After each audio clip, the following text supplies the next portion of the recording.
सहना भवतु सहनौ भुनक्तु सह वीर्यङ्करवावहै तेजस्विनावधीतमस्तु मा विद्विषावहै। ओम शांति शांति शांति। हरिः ओम श्री गुरुभ्यो नमः। हरिः ओम।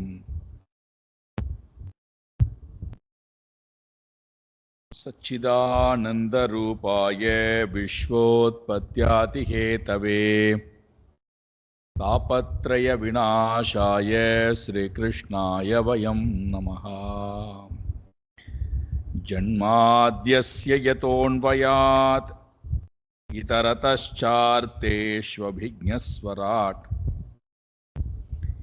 तेने ब्रह्महृदाय आदिकवये मुह्यन्ति यत्सूरये तेजो वारिमृदां यथा विनिमयो यत्र त्रिसर्गो मृषा धाम्ना स्वेन सदा निरस्तकुहकं सत्यं परं धीमहि। धर्मप्रोञ्झितकैतवोऽत्र परमो निर्मत्सराणां सतां वेद्यं वास्तवमत्र वस्तु शिवदं तापत्रयोन्मूलनं। श्रीमद्भागवते महामुनिकृते किं वा परैरीश्वरः सद्यो हृद्यवरुध्यतेऽत्र कृतिभिः शुश्रूषुभिस्तत्क्षणात् निगमकल्पतरोर्गलितं फलं सुखमुखातमृतद्रवसंयुतं पिबत भागवतं रसमालयं मुहुरहो रसिका भुवि भावुकाः नारायणं नमस्कृत्य नरं चैव नरोत्तमं देवीं सरस्वतीं व्यासं ततो जयमुदीरयेत्। देवीं सरस्वतीं व्यासं ततो जयमुदीरयेत्।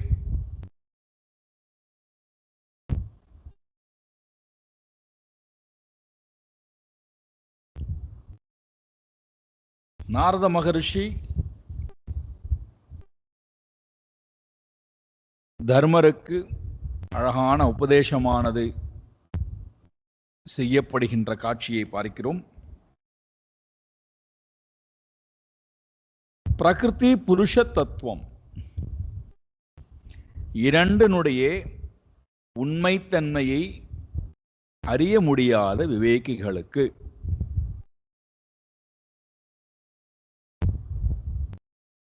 அதை அறிந்து கொள்ள வேண்டும் என்பதற்காக மனுஷ சரீரத்தை கொடுத்து அதுல இந்த மூன்று சரீரத்தில் ஏற்படக்கூடிய அனுபவங்களை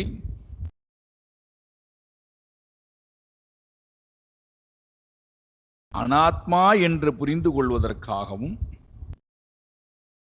உண்மையான ஆத்மா எந்த ஒரு விசேஷ தன்மையும் இல்லாதது என்பதை நாம் புரிந்து கொள்வதற்காகவும் ஒரு சரீரமானது மனுஷ சரீரமானது கொடுக்கப்படுகிறது. அது கொடுத்ததனுடைய விளைவுதான் நமக்கு என்ன வந்துவிட்டதாம், அந்த சரீரத்திடத்திலே நான் எனது என்கின்ற அபிமானம். நம்ம காலையில பார்த்தோம், இரண்டு சொற்களை பார்த்தோம், அத்தியாசம் அத்தியாரோபம். இப்ப நமக்கு சாஸ்திரத்தினுடைய துணை ஏன் தேவைப்படுகிறது அப்படின்னா, அத்தியாசம் செய்த காரணத்தினாலே. அத்தியாசம் என்பது என்னுடைய மனதில் நான்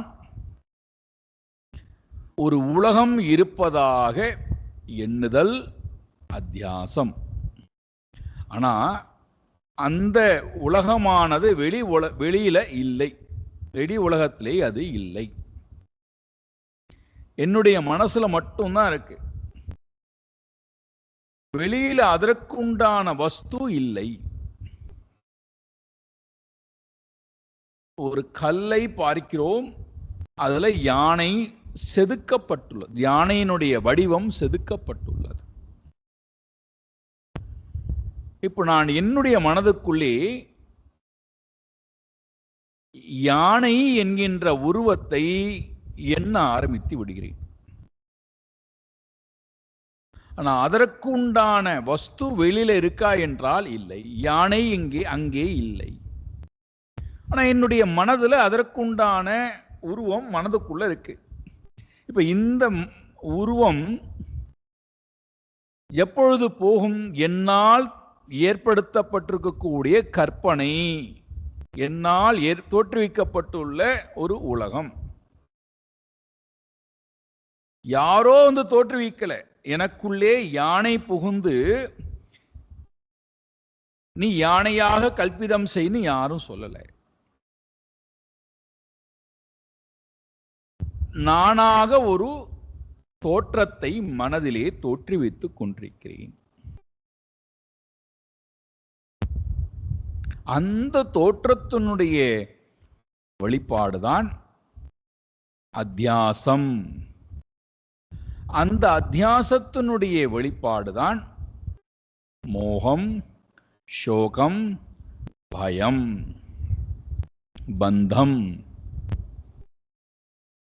இப்ப இந்த அத்தியாசம் என்னிடம் இருக்கிற வரை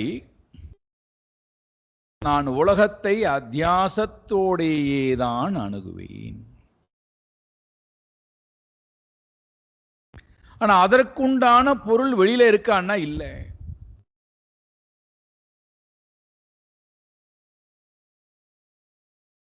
அப்ப இந்த அத்தியாசம் எப்போ நீங்கும்? என்னால் தோற்றுவிக்கப்பட்டிருக்கக்கூடிய அத்தியாசம் என் சுய முயற்சியால் நீங்காது. அப்ப எனக்கு என்ன தேவைப்படுகிறது? பரோட்ச ஞானம் தேவைப்படுகிறது. வெளியிலிருந்து ஒரு ஞானம் தேவைப்படுகிறது. சாஸ்திரத்தின் துணை கொண்டு, குருவின் துணை கொண்டு, அனுபவஸ்தர்களுடைய துணை கொண்டு அவர்கள் ஒரு அறிவை கொடுக்கிறார்கள். இப்போ நான் யானைன்னு ஒன்று மனசுல கற்பிதம் பண்ணியிருக்கேன் இல்லையா? இது என்னுடைய குறைபாடு, என்னுடைய அறிவில் ஏற்பட்ட குறைபாடு. இப்போ இந்த குறைபாட்டை நான் போக்கணும் அப்படின்னா என்ன பண்ணணும்?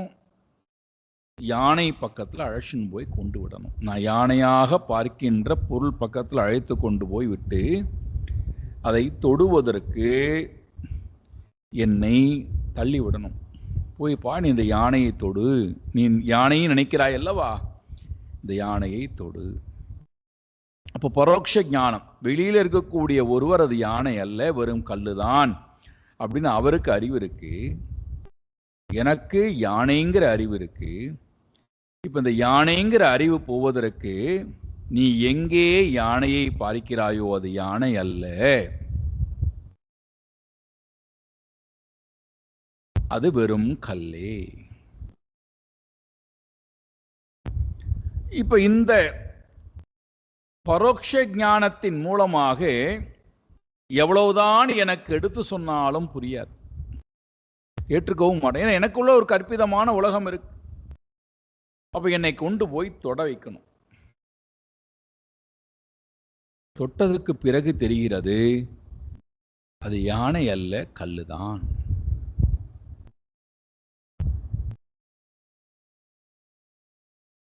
இப்போ யானை அல்ல கல்லுதான் அப்படின்னு நமக்கு அது தெரிந்தா கூட உள்ளுக்குள்ள ஒரு உலகம் தோற்றுவிக்கப்பட்டதே. அந்த உலகம் எப்போ நீங்கும்?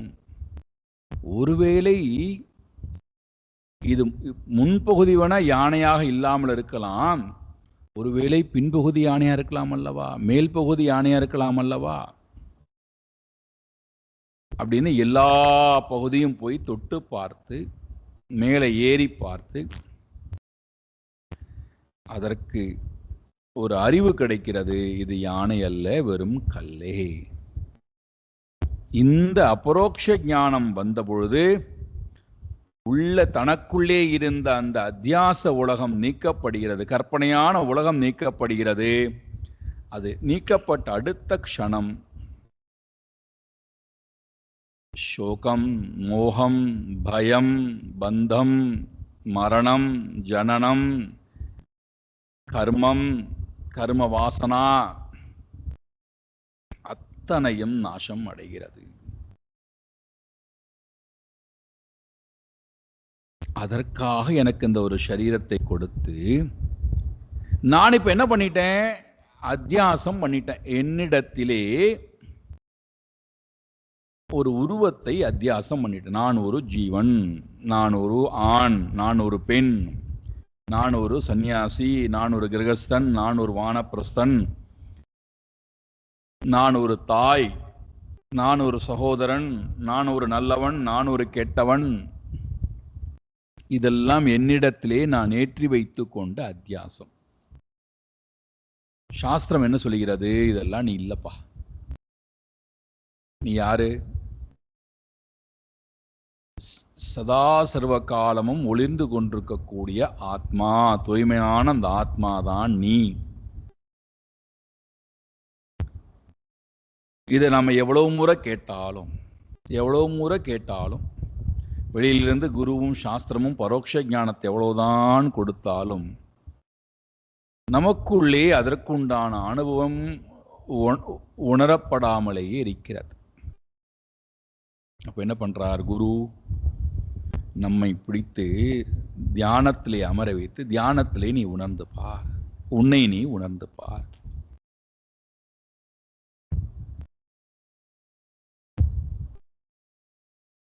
மனம் எப்பொழுது பிரம்ம வாசனையை வாங்கி கொண்டு, இப்ப உள்ளுக்குள்ள ஒரு வாசனா இருக்கு. அது என்ன வாசனா? பிரமா ஞானம். கற்பனையா தோற்றி வைத்த ஒரு அத்தியாச ஞானம் இருக்கு அல்லவா, அதுக்கு பேர் பிரமா ஞானம்னு பெயர். மயக்கத்தினாலே வந்த அறிவு. அந்த அறிவு போவதற்கு சாஸ்திர வாசனாவை இப்ப கொடுத்திருக்காரு குரு. அந்த வாசனையை கொண்டு நான் என்ன பண்ணும்? இந்த பிரமா ஞானத்தை நீக்கணும். அப்ப என்ன பண்றார் குரு? வேண்டுமென்றே பிரம்மனிடத்திலே அத்திய ஆரோபம் செய்து, அதன் பிறகு என்ன பண்றார்? அத்தியாசம் இது அல்ல, இது அல்ல, இது அல்ல. இப்ப அந்த அறிவை நான் பெறணும்னா எனக்கு ஒரு சரீரம் தேவைப்படுகிறது. ஆனால் அந்த சரீரம் வந்ததுக்கு பிறகு ஜீவன் என்ன பண்ணி விடுகின்றான்? அந்த சரீரத்தையே தன்னிடத்திலே அத்தியாசம் செய்து கொண்டு, நான் தான் இந்த சரீரம், நான் இந்த ஜாதியிலே பிறந்தவன், நான் இந்த குலத்தினுடைய கர்மத்தை செய்யக்கூடியவன், நான் இந்த ஆசிரமத்தை சேர்ந்தவன், நான் ஒரு ஆசிரியர், நான் ஒரு இன்ஜினியர். இப்படி தனக்குத்தானே ஒரு அத்தியாசத்தை ஏற்படுத்தி கொண்டு அதனால் ஏற்படக்கூடிய புகழுதல், இகழுதல், நிந்தனை செய்தல், அவமானப்படுத்துதல், மானப்படுத்துதெல்லாம் தன்னை நோக்கி வருகின்ற நேரத்திலே அது அவனை பாதிப்பதாக நினைக்கிறான். மனதிலே அவனுக்கு ஹிம்சையையும் வைஷமியம், விஷமமாக இருக்கக்கூடிய விஷத்தை போல இருக்கக்கூடிய துன்பத்தையும் அது அவனுக்கு கொடுக்கின்றது. ததா அப்படியே என் நிபத்தகா அயம் அபிமானஹா, எந்த அசரீரத்திடத்திலே அயம் அயம் நான் இது என்று சொல்லக்கூடிய அபிமானமானது ஏற்படுகின்றதோ, நான் எனது என்று ஏற்படுகிறதோ, தத் அந்த தேகத்தை வதாத், அந்த தேகத்தை ஒருவன் கொல்லுவதினாலே, அந்த தேகத்தை யாரோ ஒருவன் கொல்லுவதினாலே பிராணினாம் வதஹா, பிராணியானது ஜீவனுக்கு என்ன ஏற்படுகின்றதாம்? கொல்லுதல் என்கின்ற கல்பிதமான எண்ணமானது வருகிறது. எவ்வளவு அழகா கொண்டு போறார். இது அத்தியாசம்னு பெயர்.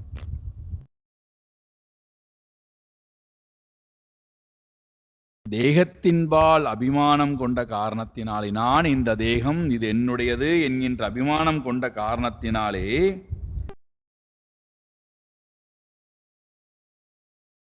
ஒரு ஜீவனை கொல்லுதல் என்கின்ற காரியம் நடக்கின்ற நேரத்திலே அது என்னால் கொல்லப்படுகின்றது, நான் இந்த ஜீவனை கொன்றேன் என்கின்ற ஒரு எண்ணமானது யாரிடத்திலே கல்பிதம் செய்யப்படுகிறது? ஜீவனுக்கு. உண்மையிலே ஜீவன் யாரு? அஜஹா, அவ்யக்தஹா, அவிநாசினஹா.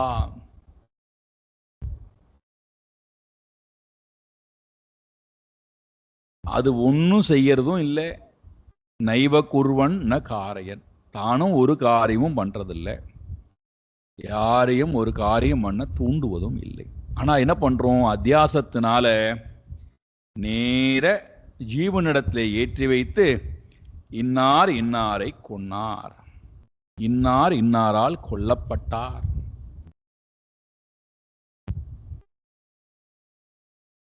இப்போ அபிமானத்தினால ஜீவனுக்கு கொல்லுதல், கொல்லப்படுதல் என்கின்ற அந்த அத்தியாசம், அந்த கல்பிதமானது ஏற்படுகிறது. அதே போல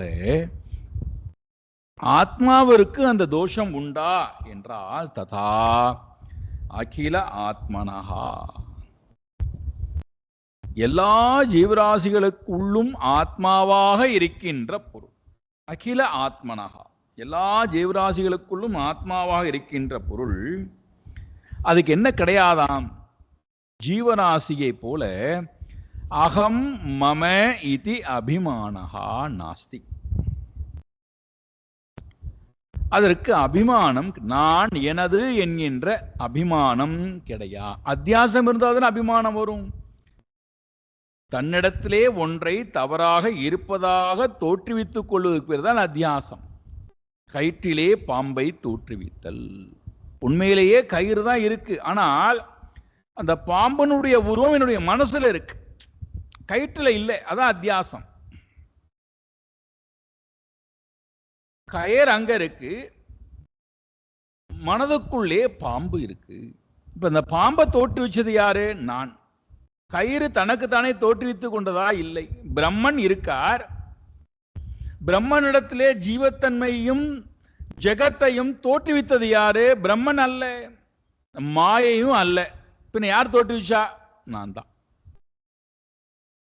இதுக்கு பேர் தான் அத்தியாசம்னு பெயர். இருப்பது ஒன்று, ஆனால் என்னிடத்திலே அதற்கு வேறான ஒரு தோற்றமானது பார்க்கப்படுகிறது, ஏற்றி பார்க்கப்படுகிறது. பிரம்மன் இருக்கார், ஆனா நான் என்ன பார்க்கிறேன்? பிரம்மனை விட்டுட்டு ஜீவன் ஒருத்தரை பார்க்கிறேன், ஜெகத் என்பதை பார்க்கிறேன். ஆனால் நீங்க பிரம்மன்ட்ட போனா பிரம்மன்ட்ட என்ன கிடையாதாம்? ஜகத் நாஸ்தி, ஜீவஹா நாஸ்தி. இந்த ரெண்டு இல்லாததுனால அகில ஆத்மனஹா யஸ்ய, எந்த ஆத்மாவிற்கு ஷரீரம் என்பதே இல்லாத காரணம், அதுக்கு தோற்றமே இல்லாத காரணத்தினாலே கைவல்யாத், அழகான சொல்ல பயன்படுத்துறார். கேவலஸ்ய பாவஹா கைவல்யா, அது கைவல்ய பாவத்தில் இருக்காராம். அது மட்டும்தான் இருக்கு. கேவலம் என்றால் அது மட்டும்தான் இருக்கு. அதை தவிர ஷரீரம், ஷரீரி இதெல்லாம் கிடையாது அவர்கிட்ட. அப்போ கைவல்ய பாவத்தில் இருக்கக்கூடிய ஆத்மாவிற்கு கர்த்தாபாவமும் அபிமானமும் கிடையாது, கரணபாவமும் கிடையாது, காரியமும் அவர்கிட்ட கிடையாது. அதெல்லாம் என்ன சொல்றார்? கைவல்யாத் அபிமானஹா ந ஜாயதே. அவரிடத்துல அபிமானம், கர்த்திரு அபிமானமோ கரண அபிமானமோ காரிய அபிமானமோ அவரிடத்திலே இல்லை, அவரிடத்துல தோன்றதே இல்லை. அப்படி தோன்றாத பொழுது தான் ஷரீரத்துல இருந்தால், ஷரீர அபிமானம் ஒருவேளை அவரிடத்துல இருந்தால், இன்னொரு சரீரத்தை குத்தி கொள்ளுகிறேன்,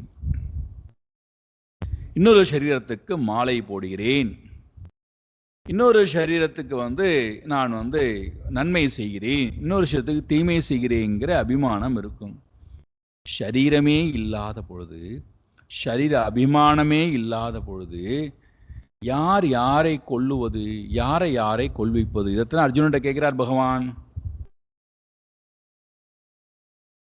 2ஆம் அத்தியாயம் முழுக்க இதைத்தான் திரும்ப திரும்ப கேட்கிறார். நீ யாரை கொல்லுவாய், யாரை உன்னால் கொல்ல முடியும்? என இருப்பது ஒரு பொருள், அந்த பொருள் உன்னால் கொல்லப்பட முடியாது. நீ எதை கொல்ல மாட்டேன்னு சொல்லுகிறாயோ அந்த பொருள் நீ கொல்லாமல் இருந்தாலும் கொல்லப்படும், அழியும். அப்ப யாரை யாரை நீ கொல்ல போகிறாய் அர்ஜுனா? யாரை உன்னால் கொல்ல முடியும்? அப்ப இங்க அபிமானம், ஷரீர அபிமானம் வந்தால்தான் கொல்லுதல், கொல்லப்படுதல், பெறுதல், பெறப்படுதல், இதெல்லாம் அபிமான தோஷாத். கைவல்ய பாவம் உடைய பரமாத்மாவிற்கு தோற்றமே இல்லாத பொழுது, பிறப்பே இல்லாத பொழுது எங்கிருந்து அவருக்கு அபிமானம் வர முடியும்?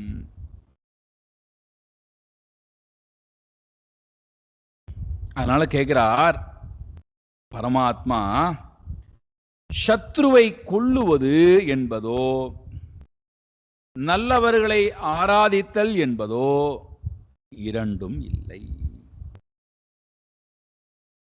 தம் அகர்த்துஹு பரஸ்ய ஹிம்சாஹ அஸ்ய கேனஹி கல்பியதே.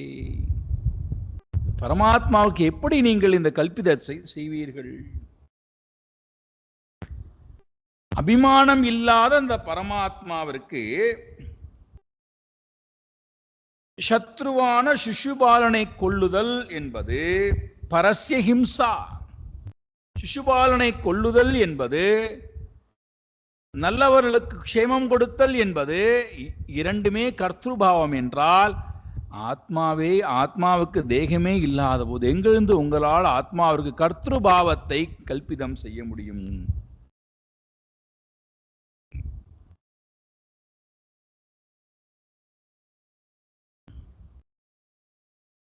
எங்க அழைத்து கொண்டு போய் வைக்கிறார் பாருங்கள். நீங்கள் எந்த ஒரு விஷயத்தை எடுத்து விசாரம் செய்தாலும் அது கடைசியில உண்மை இடத்திலே கொண்டு போய் உங்களை விட்டே ஆக வேண்டும். எத்தனை இப்போ நாம் பேரண்டிங் கூட எடுத்துக்கொண்டோம். எல்லாரும் என்ன நினைத்திருப்பார்கள்? பெற்றோர்களுடைய தன்மையை பற்றி சுவாமிஜி பேசி குழந்தைகளுக்கெல்லாம் எப்படி அறிவுரை கூறுவது, குழந்தைகளை எப்படி வளர்ப்பது என்பதை பற்றி சொல்லுவார்னு நினைச்சு வந்திருப்பார்கள். பெற்றோன்னு சொல்லியாச்சுன்னாலே அது எனக்கு சொந்தமான பொருள் இல்லைன்னு ஆரம்பிச்சோம். அப்போ கர்த்திருபாவம் போக்திருபாவம் போறதுக்கு தானே அது பொருள் கொடுக்கப்பட்டிருக்கு. அப்போ இந்த ஜீவனை எங்க கொண்டு போய் நாம் சேர்த்து ஆகணும்? பிறவி பயனை பெறுவதுதானே அவனுடைய நோக்கமா இருக்கணும். அது இல்லாமல் நீங்கள் வேற ஏதாவது ஒரு அறிவை கொடுத்திருந்தால் நிச்சயமாக அது வாழ்க்கைக்கு அனர்த்தமான விஷயமாகத்தான் இருக்க முடியும். அதே போல ரொம்ப அழகான விசாரம். சத்ரு, மித்ரன், பக்தன், அபக்தன், இதெல்லாம் கர்த்திருபாவத்தில் வரக்கூடியவை.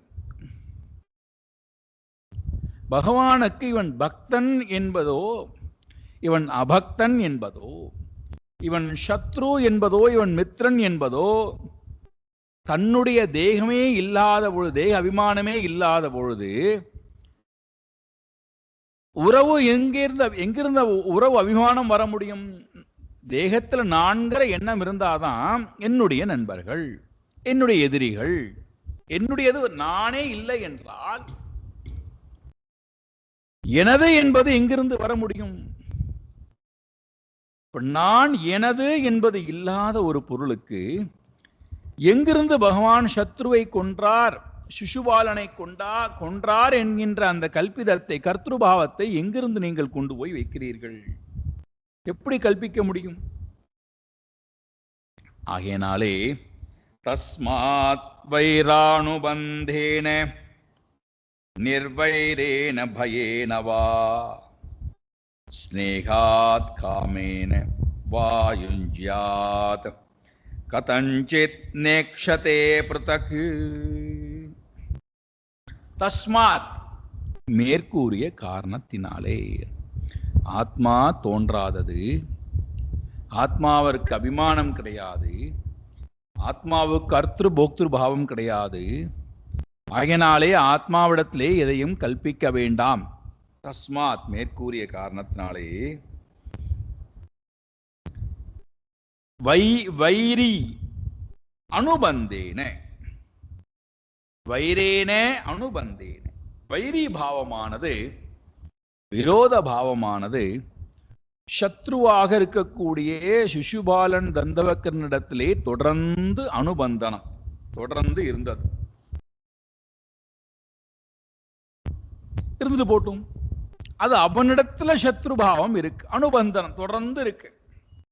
அதுவா நிர்வைரேன வா, சத்ருபாவம் இல்லாத தன்மை, வேறொருவனிடத்திலே சத்ருபாவம் இல்லை. சிசுபாலன் தந்தவக்கரனிடத்திலே சத்ருபாவமானது தொடர்ந்து இருக்கு. அதனால் இறைவனுக்கு ஏதாவது நன்மை தீமையா என்றால் இல்லை. இதை சொல்லிட்டு சொல்றார் பாருங்கள், இறைவனை அடைவதற்கு என்ன சாதனம்? இறைவன் சமமானவன் சொல்லியாச்சு. ஆனால் நம்முடைய மனதுல அந்த சமபாவம் இல்லை. நம்முடைய மனதுல ஏற்றத்தாழ்வுகள் நிறைந்த உணர்வுகள் தான் இருக்கு. நம்ம எவ்வளவுதான் மனதை நல்வழிப்படுத்தணும் அப்படின்னு சொன்னா கூட, அதற்குண்டான சாதனங்கள் எல்லாவற்றையும் நாம் வைத்துக்கொண்டு முயற்சி எடுத்தாலும் கூட, மனதில் பார்த்தீங்கன்னா எப்பொழுதுமே ஒரு ஏற்றத்தாழ்வுகள் இருந்து கொண்டே இருக்கு. அந்த ஏற்றத்தாழ்வுக்குண்டான உணர்வுகளும் நம்மிடத்திலிருந்து போவதாக இல்லை. நிறைய முயற்சி எடுக்கிறோம், எடுக்காமலாம் இல்லை. ஆனால் அந்த உணர்வுகளானது என்னை விட்டு போகாமல் இருக்கு. அந்த உணர்வுகள் நம்மை தொடும்போதே நாம் என்ன பண்றோம்? சோர்வடைய ஆரம்பிச்சிடும். இந்த உணர்வு என்னிடம் வர வேண்டாம் நினைக்கிறேன், திரும்ப திரும்ப என்னை சோர்வடைய வைக்கிறதே. அந்த உணர்வு வரும்போதெல்லாம் நம்மை நாம் என்ன பண்றோம்? எல்லோரிடத்திலிருந்தும் பிரித்து கொண்டு, உறவுகளிடத்திலிருந்து பிரித்து கொண்டு, உலகத்திடத்திலிருந்து பிரித்து கொண்டு, அந்த உணர்வுகள் நம்மை விட்டு போகின்ற வரைக்கும் நம்ம ரொம்ப அவஸ்தைப்படுறோம். அதுக்கு என்னெல்லாமோ பிரயத்தனப்படுறோம். இங்க என்ன சொல்றார்? உனக்கு அந்த மாதிரியான மனதிலே விரும்பத்தகாத உணர்வுகள் இருக்கா வச்சுக்கோங்கிறார்.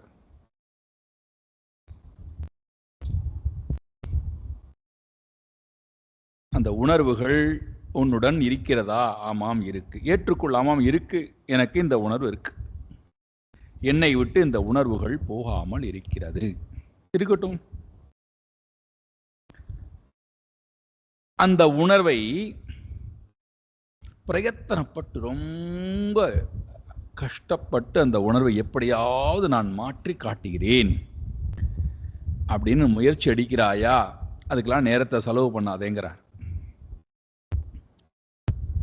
ஏன்னா நம்ம என்ன நினைச்சுன்றோம்? இந்த எண்ணம் எல்லாம் மாறினாதான், நல்ல எண்ணங்கள்லாம் வந்தாதான் நாம வாழ்றதுக்கு அருகதை உடையவர்கள், இறைவனை நோக்கி போவதற்கு அருகதை உடையவர்கள். ஆகினால இந்த எண்ணெல்லாம் மாறட்டும், அதன் பிறகு நான் இறைப்பாதைக்கு வருகிறேன்னு சொல்லி நாம் உட்கார்ந்தால் நம்முடைய ஆயுளும் காலமும் வேகமாக ஓடுவதை தவிர்க்கவே முடியாது. என்னதான் பண்ணுவது? மனம் அப்படின்னு இருந்தா அந்த மனதுல இந்த 3 குணத்துக்கு ஏற்ப உண்டான பாவனைகள் வரும், எண்ணங்கள் வரும். ஏன்னா ஜென்ம ஜென்மாந்தரமாக சேர்த்து வைத்த வாசனைகள் உள்ள இருக்கு, அவ்யக்தமா இருக்கு, கண்ணுக்கு தெரியாம இருக்கு. அது நீங்கள் என்னத்தான் இது எனக்கு வேண்டாம் அப்படின்னு சொன்னாலும் அது எப்பொழுதெல்லாம் வரணுமோ அதெல்லாம் வரும். இந்த நாள் ஏன் வந்தாய், இந்த இடத்துல ஏன் நீ வந்தாய் அப்படிலாம் அதெல்லாம் கேட்க முடியாது. காரணம் அது எப்போதும் அது உள்ள இருந்து கொண்டு எப்போ வெளிப்படணும்னு அது முடிவு பண்ணி இது வருகிறது. ஏற்கனவேயே சேர்த்த வாசனைகள் உள்ள இருக்கு. அந்த வாசனைகளானது பரிணமித்து அதுல விருப்பு வெறுப்பு சேர்க்கிறது. அந்த விருப்பு வெறுப்போடு போய் நான் இணைந்து கொள்கிறேன். சாத்வீக தன்மையிலே போய் இணைந்து கொள்கிறேன், ராஜசீக தன்மையிலே போய் இணைந்து கொள்கிறேன், தாமசிக தன்மையிலே போய் இணைந்து கொள்கிறேன். அப்போ அதற்கு ஏற்ப என் அலைகள் வருகிறது, பாவங்களாக வெளிப்படுகிறது. இது ஒருபுறம் என்றால், இதன் மூலமாக வெளி உலகத்துக்கு போய் விருப்பு வெறுப்போடு, வாசனையோடு, அபிமானத்தோடு, தேகத்தை கொண்டு இந்திரியங்களை கொண்டு வெளி உலகத்தை உறவாடி அதனுடைய வாசனைகள் எல்லாம் வேற சேர்த்து வச்சிருக்கேன். இப்ப இந்த இரண்டு விதமான வாசனைகளும் சேர்ந்து விதவிதமான பாவங்களை மனதிலே சதா கொண்டு வருகிறது. இப்ப இந்த பாவங்கள் நல்ல பாவங்களாக இருந்தால் மோகித்து போகிறோம், நல்லது அல்லாத பாவமாக இருந்தால் சோகம் அடைகிறோம், சோர்ந்து போகிறோம். எப்படி அந்த எண்ணங்களை மாற்றுறதுன்னு தெரியல. இங்க என்ன அழகான உபாயம் சொல்றார். உன்னிடத்திலே அந்த மாதிரி எண்ணங்கள் வருகிறதா? என்ன எண்ணம்? முதல் எண்ணம் வைரி அனுபந்தேனே. தொடர்ந்து வைரி பாவத்திலே எனக்கு ஈடுபாடு, விரோத பாவத்திடத்திலே பந்தனம். என்னுடைய மனதில் விரோத பாவம் இருக்கு, அந்த விரோத பாவத்திடத்திலே நான் ஈடுபாடு கொண்டவனாய் இருக்கிறேன். வெறுப்பு உணர்வு இருக்கு மனசுல, அந்த வெறுப்பு உணர்வை வச்சுக்கோங்கிறார். அந்த வெறுப்பு உணர்விடத்திலே பந்தப்படு. அனுபந்தேனே. சரி, ரெண்டாவது நிர்வைரேனவா, அதுக்கு நேர் விரோதம். வைரி பாவம் இல்லாமல் அன்பு பாவம் இருக்கு. சத்ரு பாவம் இல்லைன்னா என்ன அர்த்தம்? சத்ரு பாவம் இல்லை, அப்ப மித்திர பாவம் இருக்கு, நண்பனாக பாவிக்கக்கூடிய தன்மை இருக்கு. அதையும் வச்சுக்கோ. சரி, அடுத்தது பயேனவா, மனதிலே பய உணர்வு இருக்கிறதா? வைத்துக்கொள், அதை நீ ஒன்னும் விட வேண்டாம், வைத்துக்கொள். நாலாவது ஸ்னேகாத், மனதுல ஸ்னேக பாவம் இருக்கு. அப்படியா? பற்றுதல் இருக்கிறதா மனதிலே? வைத்துக்கொள். ஸ்னேகம் என்றால் பற்று, அன்பு என்ன வைத்துக்கொள். அல்லது காமேனவா, மனதுல காமம் இருக்கு, ஆசைகள் நிறைய இருக்கின்றதா? இருக்கு, வைத்துக்கொள். இது எல்லாவற்றையும் என்ன பண்ண சொல்றார்? இந்த உணர்வுகளை எல்லாம் வைரி பாவம், நிர்வைரி பாவம், பயபாவம், ஸ்னேக பாவம், பிறகு காமேனவா. காம, குரோத, லோப, மோக, மத, மாத்சரியம் சொல்றோம் அல்லவா? இந்த உணர்வுகள் எல்லாம் என்னுடைய மனதிலே வாசனைக்கு ஏற்ப வராமல் இருக்காது. மூன்று குணங்களுக்கு ஏற்ப வராமல் இருக்காது. அது வரும், யாராக இருந்தாலும் சரி. மனம்னு ஒண்ணு இருந்தா அதுல இவைகள் இல்லாமல் இருக்காது. யாராவனா இருக்கட்டும், உலகத்துல படைக்கப்பட்ட மனிதனாக படைக்கப்பட்ட ஜீவனுக்கு இவைகள் இல்லாமல் இருக்காது, இருக்கத்தான் செய்யும். அப்போ ஒத்துக்கணும், ஆமாம் என்னிடம் இருக்கு. இப்ப அந்த பாவத்தை என்ன பண்ணுவது? அந்த பாவத்தை நான் நிவர்த்தி செய்வதிலேயே வாழ்க்கையை ஓட்டிடலாமா? முடியாது. இந்த பாவம் எல்லாம் அழியட்டும், அதன் பிறகு நான் நல்ல பாதைக்கு வருகிறேன்னு சொன்னால் நிச்சயமாக என்றைக்கு கடல் அலை ஓய்வது, என்றைக்கு குளிப்பது, அதுவும் நடக்காது.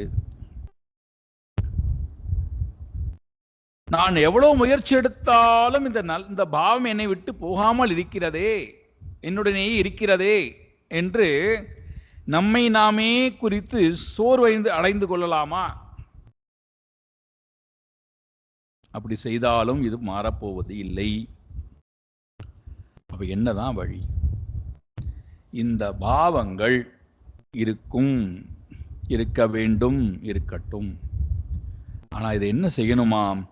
கதஞ்சித் ஏன உபாயன, ஏதாவது ஒரு உபாயத்தின் மூலம் எப்படியாவது இந்த உணர்வுகளை, அது வைரி பாவமாக இருக்கலாம், நிர்வைரி பாவமாக இருக்கலாம், பயமாக இருக்கலாம், ஸ்நேகமாக இருக்கலாம், காமமாக இருக்கலாம், என்ன வேணா இருக்கலாம், ஏதாவது ஒரு வழிமுறைகளின் மூலமாக இந்த பாவத்தை இஞ்சியாத், இதுதான் ரொம்ப முக்கியம், பரமாத்மாவிடத்திலே கொண்டு போய் இந்த மனதை சேர்த்து விடுவாயாக.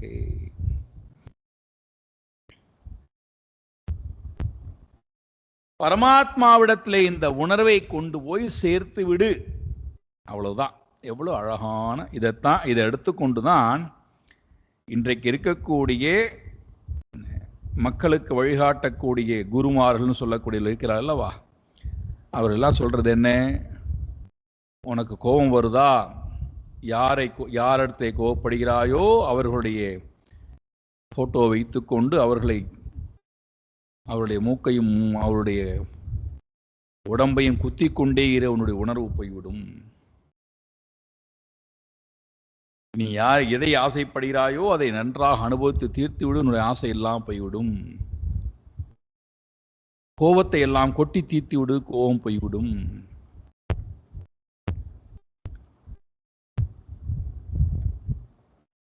இங்க அந்த மாதிரி எந்த உபாயமும் சொல்லல.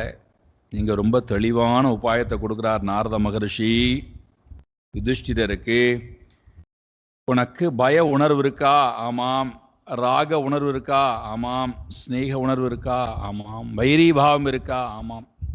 இதை இறைவனிடத்திலே கொண்டு இஞ்சியாத், இணைத்து விடுவாயாக, சேர்த்து விடுவாயாக. இந்த உணர்வுகள் இறைவனிடத்திலே போய்விட்டால் பிருத்தக்,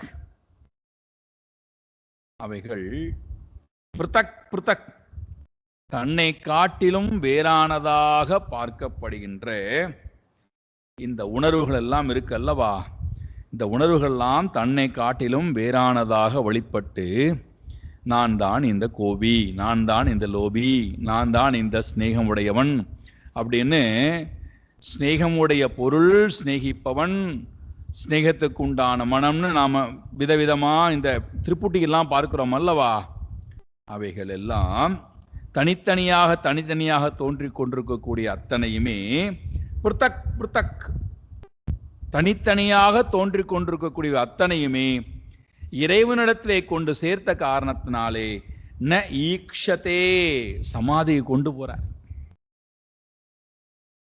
இவைகள் அத்தனையும் தனித்தனியாக தோன்றிக் கொண்டிருந்தவை எல்லாம் இறைவனிடத்திலே கொண்டு சேர்த்த காரணத்தினாலே ந ஈக்ஷதே, அங்கே காணப்படுவது இல்லை. இவைகள் எல்லாம் அழிந்து போகிறது. அந்த திருப்புட்டி எல்லாம் அழிந்து போகிறது. ராமேஸ்வர பரமஹம்சர் இதைத்தான் ரொம்ப அழகா சொல்லிட்டார். ஒரு உப்பு பொம்மையானது கடலின் ஆழத்தை நான் பார்க்க போகிறேன்னு கடலுக்குள்ள இறங்கித்தான். என்னாகும்? அடுத்த க்ஷணம் அதனுடைய நாம ரூபம் ஜலத்துடன் கரைந்து காணாமல் போய்விடுகிறது. அதே போல நான் லோபி, நான் கோபி, நான் காமி, நான் வைரி, இதெல்லாம் என்னிடத்துல இப்போ குணதோஷத்தினாலே ஏற்றி வைக்கப்பட்டு, அத்தியாசத்தினால ஏற்றி வைக்கப்பட்டு. இப்ப நான் என்ன பண்ணணும்? இந்த காமி பாவத்தை, லோபி பாவத்தை, பய பாவத்தை, வைரி பாவத்தை, ஸ்நேக பாவத்தை இறைவன்கிட்ட கொண்டு போய் வைக்கணும். அப்படியே உள்ளுக்குள்ள இருக்கக்கூடிய பரமாத்மாவிடத்திலே கொண்டு போய் இதை சேர்த்து விட்டால் அப்ப இந்த மூன்றும் போயிரும். காமம் உடையவன், காமம் காமம் காம எங்கிருந்து தோன்றுகின்றதோ அந்த கரணம், இவை எல்லாம் அந்த பரமாத்மாவிடத்திலே போய் ஒன்றி போகின்ற காரணம் யுஞ்சியாத், சேர்த்து விட வேண்டும் என்றால், ஒன்றாக்கி விட்டால் ஈக்ஷதே, அங்கே பரமாத்மா மட்டும் இருக்கிறார், வேற யாரும் அங்கே இல்லை. எவ்வளவு சுலபமான வழி, எவ்வளவு சௌலபியமான வழி. இந்த இடத்துல நிறைய சிந்திப்போம், நிறைய சிந்திக்க தூண்டுகிறார். அதற்கு ஒரு அழகான உதாரணத்தை வேற கொடுக்கிறார். அந்த உதாரணத்தெல்லாம் பார்த்து ரொம்ப விரிவா சிந்திப்போம். அடுத்த பாடல், அதுக்கு அடுத்த பாடல், 2 பாடல் இதற்கு உதாரணம் கொடுக்கிறார். யதா வைராணுபந்தேன மர்த்தியஸ்தன் மயதாமியாத் ந ததா பக்தி யோகேன இதி மே நிஷ்சிதா மதிஹி. இங்க நாரத மகர்ஷி இன்னும் ஒரு படி மேல போறார். போன பாடல்ல சொன்னதை எடுத்துக்கொண்டு இன்னும் ஒரு படி மேல போறார். மர்த்தியகா, மனிதர்கள், வைர அனுபந்தேன தன்மயதாம், பரமாத்மாவுடைய மயமாகவே, தன்மயகா தத்மயகா, அந்த பரமாத்மாவுடைய மயமாகவே ஆகி போகிறார்கள். எப்பொழுது? வைரானுபந்தேன, வைரி பாவத்தை கொண்டே. வைரி அனுபந்தனம், வைரி பாவம், எதிரி பாவத்தை தொடர்ந்து தன்னிடத்திலே கொண்டே அவர்கள் இறைவனை தன்மயாத், அவனுடைய மயமாகவே ஆகி போகிறார்கள். எப்படி அந்த பாவத்தினாலே அவர்கள் இறைவனை அடைகிறார்களோ, பக்தி யோகேன ததா, அப்படி பக்தி யோகம் செய்யக்கூடியவர்கள் அடைகிறார்களா என்றால் நஹி, பக்தி யோகத்தினாலே அடைவது இல்லை.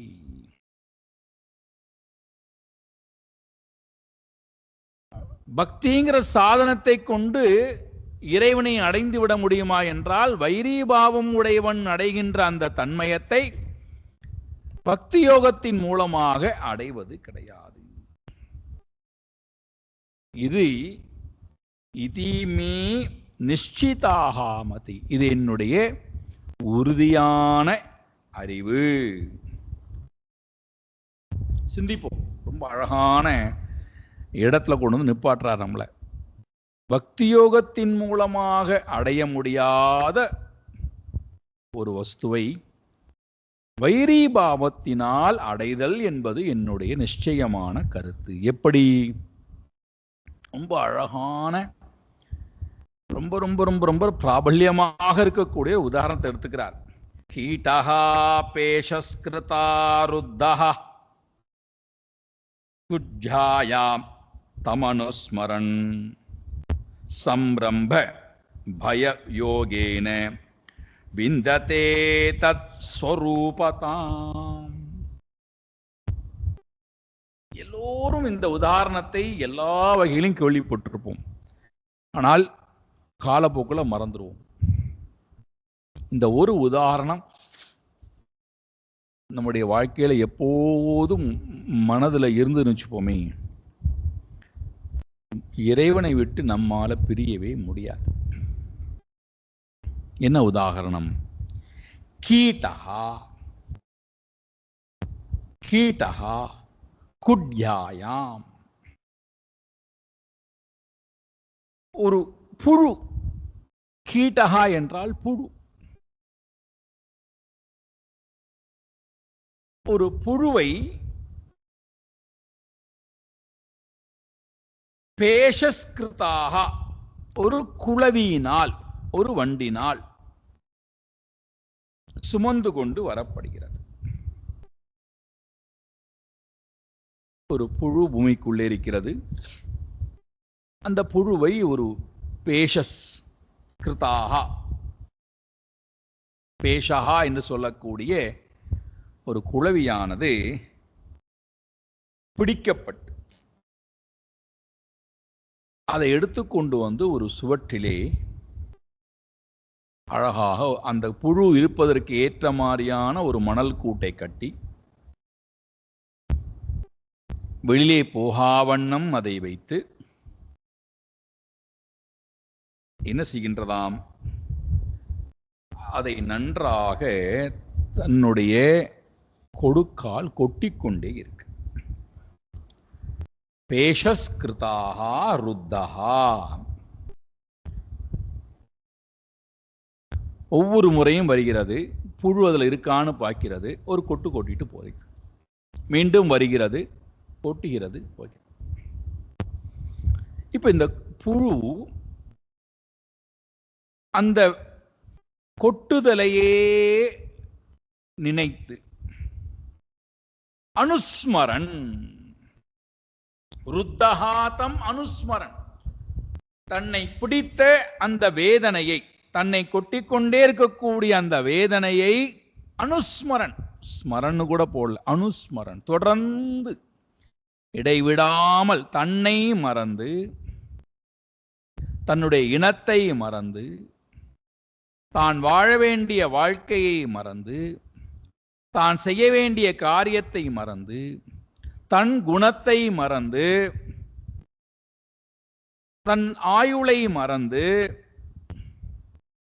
நம்ம எல்லாம் அப்படிதானே பண்றோம்.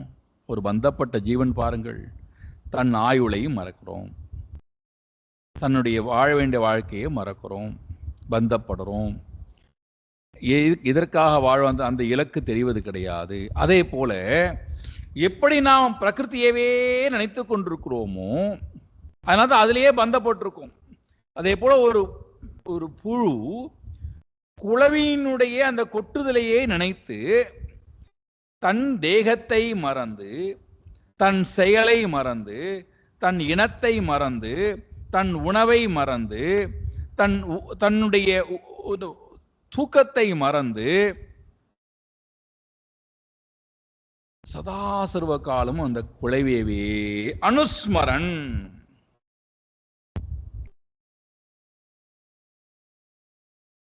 தொடர்ந்து அந்த குளவியினுடைய அந்த கொட்டுதலையே நினைத்து, அந்த வேதனையவே நினைச்சுட்டு இருக்கான்.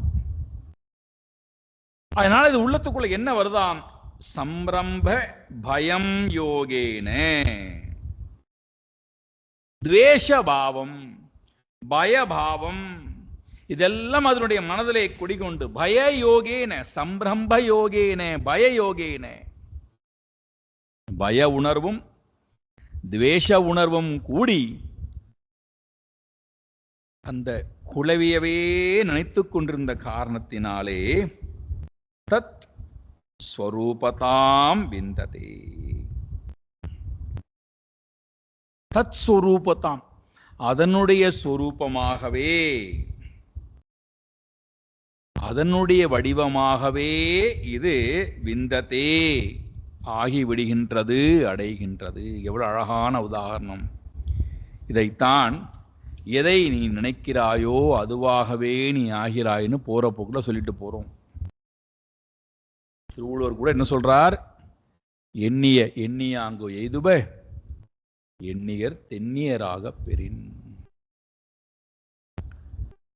இடைவிடாது அந்த புழு குளவியவே நினைத்த காரணத்தினாலே வெறுப்பு, பயம், துவேஷபாவம் இதெல்லாம் சேர்ந்து புழு குளவியாக குளவியினுடைய வடிவத்தை எடுத்து அடைகிறது. குளவியினுடைய வடிவத்தை அது அடைந்து குளவியாகவே மாறிவிடுகிறது.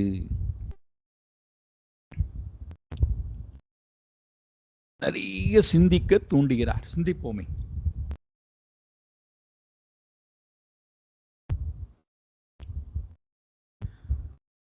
புழுவினுடைய தர்மம் வேறு, குளவியினுடைய தர்மம் வேறு. புழுவினுடைய வாழ்க்கை வேறு, குளவியினுடைய வாழ்க்கை வேறு. புழுவினுடைய குணாதிசயங்கள் வேறு, குளவியினுடைய குணாதிசயங்கள் வேறு. குளவியினுடைய ஆயுட்காலம் வேறு, புழுவினுடைய ஆயுட்காலம் வேறு. ஆனால் சேர்க்கையின் காரணத்தினாலே புழு குளவியாக மாறியதற்கு காரணம்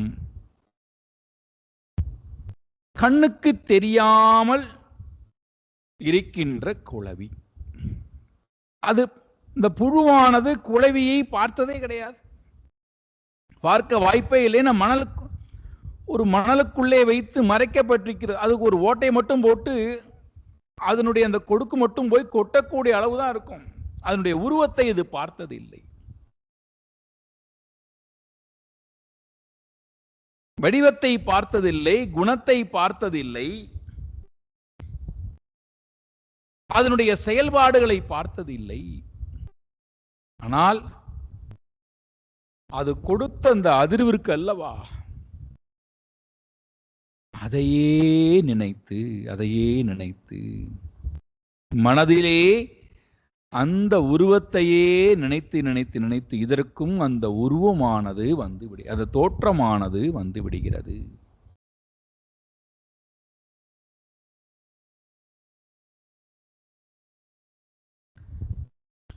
இதேதான் அப்படியே நாம கொண்டு போய் இறை தத்துவத்தை அடைவதற்கும் நாம் உபயோகப்படுத்தணும். அவ்வளவுதான். ஏன்னா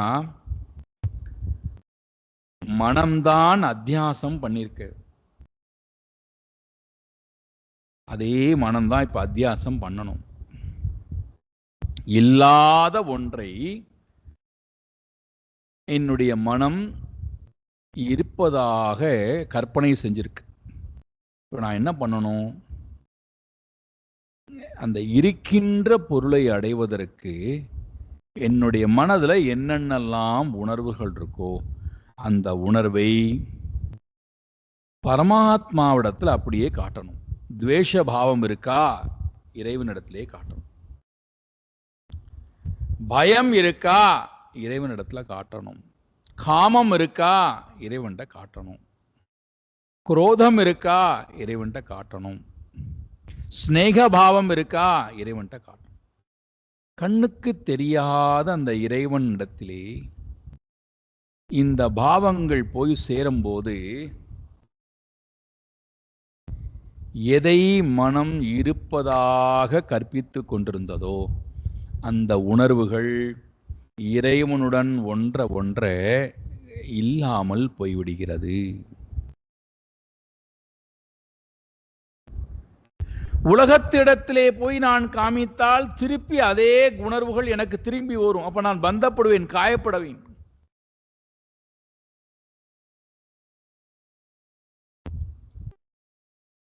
உலகத்திடத்திலே கொண்டு போய் காட்டக்கூடாது. இறைவனிடத்திலே கொண்டு போய் நான் காட்டுகின்ற நேரத்திலே கோபத்தை இறைவனிடத்திலே காட்டுவோம், பயத்தை இறைவனிடத்திலே காட்டுவோம், வெறுப்பை இறைவனிடத்திலே காட்டுவோம். அப்ப என்னாகும்? அந்த உணர்வையே நினைத்து நினைத்து நினைத்து உள்ளமானது கற்பனையாக தோற்றி வைத்த அந்த உணர்வுகள் காணாமல் போகும்போது உள்ளிருந்து அந்த பரமாத்மா ஸ்புரிப்பதை நாம் பார்க்கலாம். எவ்வளோ பெரிய சைக்காலஜி ட்ரீட்மெண்ட் பாருங்கள். மனோதத்துவ நிபுணர்கள் மாத்திரையை கொடுத்து நம்மை ஏமாற்றி தூங்க வைக்கிறார்கள். ஆனால் இங்க என்ன சொல்லுகிறது சாஸ்திரம்? உணர்வு இருக்கிறதா? இருக்க வேண்டும், இருக்கட்டும். ஆனால் அந்த உறவை, அந்த உணர்வுகளை இறைவனிடத்திலே கொண்டு போய் காட்டு, வேறு யாரிடத்திலும் காட்டாதே. காரணம், உன்னை காட்டிலும் வெளி உலகம் என்பது ஒன்று இல்லை. உன்னை காட்டிலும் துவேஷி, பயம் உடையவன் யாரும் இல்லை. நீயாக உன்னிடத்திலே துவேஷம் இருப்பதை போன்றும், பயம் இருப்பதை போன்றும், வைரீபாவம் இருப்பதை போன்றும், ஸ்நேகபாவம் இருப்பதை போன்றும் உன்னிடத்திலே தவறாக நீ உன்னுடைய மனம் ஏற்றி வைத்திருக்கிறது. அது அழிய வேண்டுமானால் உன்னுடைய இந்த உணர்வுகளை, கற்பனையாக தோற்றுவிக்கப்பட்ட இந்த உணர்வுகளை உண்மையான பரமாத்மாவிடத்தை கொண்டு போய் நீ காமித்தால், இந்த மனம் அதனுடைய உண்மையான சொரூபத்தை அடைவதற்காக பொய்யாக தோற்றி வைத்த அத்தியாசம் செய்த உருவத்தை அது இழக்கிறது. இழந்தாக வேண்டும்.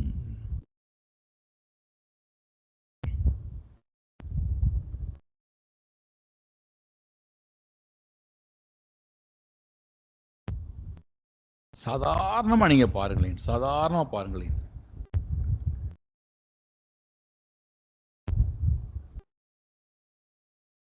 ரொம்ப ரொம்ப ரொம்ப ரொம்ப ஆக்ரோஷமாக இருக்கக்கூடிய ஒரு ஜீவன் நம்மை தாக்க வருகிறது.